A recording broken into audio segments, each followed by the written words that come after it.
This is it. I think that I found the perfect YouTube camera setup for myself. Sony A7IV and the Sony 20mm f1.8. I'm using this setup at the moment to record this video. I think it looks fantastic and it makes so much sense for YouTube videos. Let me explain why. So first, let's start with the camera. Sony A7IV. I think this camera is one of the best options at the moment for YouTube videos. It is not a budget option. It costs $2,500, but for $2,500 you're getting lots of features and it is really a great overall YouTube camera. You get a flipper screen to compose yourself, expose yourself, and also monitor yourself. Makes it much easier if you film all your YouTube videos all by yourself.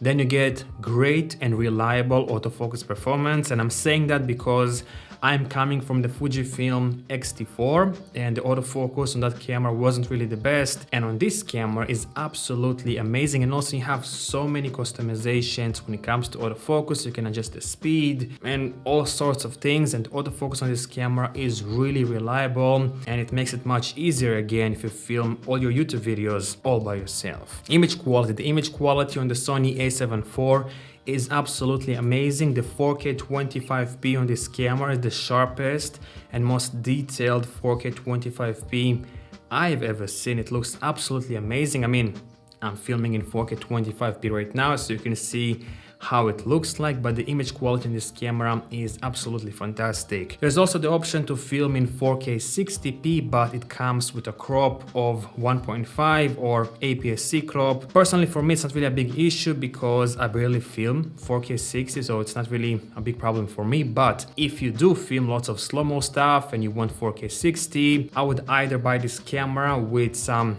APS-C lenses to compensate for the APS-C crop, or maybe I would invest more money and buy something like the Sony A7S III, which has more slow-mo options compared to the Sony A7IV. And finally, the battery life. The battery life on this camera is fantastic considering all the features that you have on this camera and the image quality. I have the Sony ZV-E10 and the battery life on that camera is not really good. Actually, it's horrible. But on this camera, I can shoot a whole YouTube video with B-roll, with a thumbnail, with maybe some other things, and still have some juice from the battery. The battery life on the A7IV is fantastic. Now the lens, Sony 20mm f1.8. Let me explain to you why I chose this lens and also why I think this lens is pretty much the best YouTube lens overall. Number one is the size and weight. The Sony 20mm f1.8 is really compact and lightweight. That means I'll be able to mount it on pretty much anything, tripod, gimbal, slider,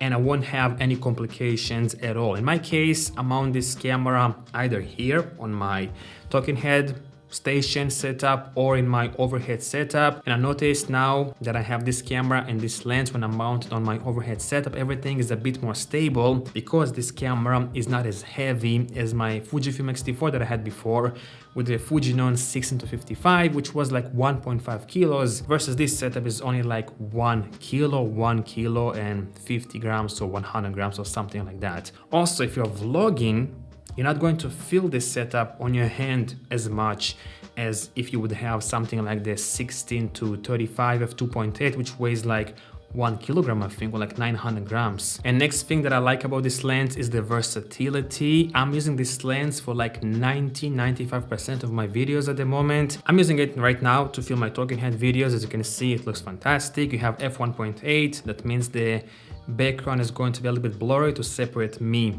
from the background, and I can also take this setup and do some vlogging with it if I want to do vlogging. I barely do any vlogging, but this lens is pretty much the best lens that you can buy for the Sony system for vlogging, in my opinion.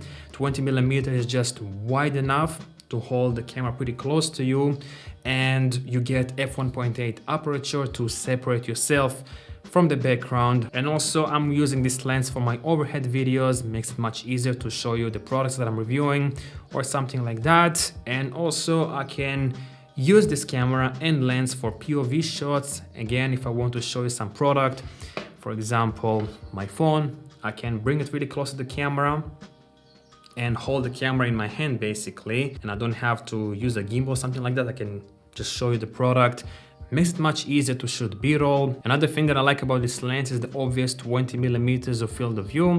It just makes it so much easier for me as a YouTuber to film YouTube videos with this lens for a couple of reasons. One, I'm really close to the camera at the moment. I'm about 40 centimeters away from the camera. That means I don't have to stand up in order to change settings on the camera. So I can touch my camera at the moment, change whatever settings I need to without having to stand up. Now I removed one thing away from making my YouTube videos a little bit more complicated. Next thing is my audio, my microphone. Previously, I was having my microphone on a microphone stand boomed above me, and I had to use a stand and a boom arm in order to bring the microphone as close as possible to me to have good audio. And at the moment, I'm not doing that. I'm just using a 11-inch magic arm. It's mounted directly to the tripod light stand that I'm using at the moment, and the microphone is right here. I can get really close to the camera. I don't have to boom anything, makes everything much more compact and small. And finally, I can film in smaller spaces. At the moment, what you're seeing right now, it's like a tiny square, maybe like 1.5 meters on like 1.5 meters, something like that. And I love it because it frees up more space in my room and I can build more sets, or I can use the space for something else. So 20mm is perfect, in my opinion, for YouTube videos. So this is it for today. I'm going to use this setup for like 90% of my videos, and I am going to buy another lens, another prime lens, probably either the 35mm f1.8 or the 55mm f1.8, just for the close-up shots. Anyhow, let me know down below what is your YouTube setup, YouTube camera setup, and I guess I will see you in my next video. Thanks for watching.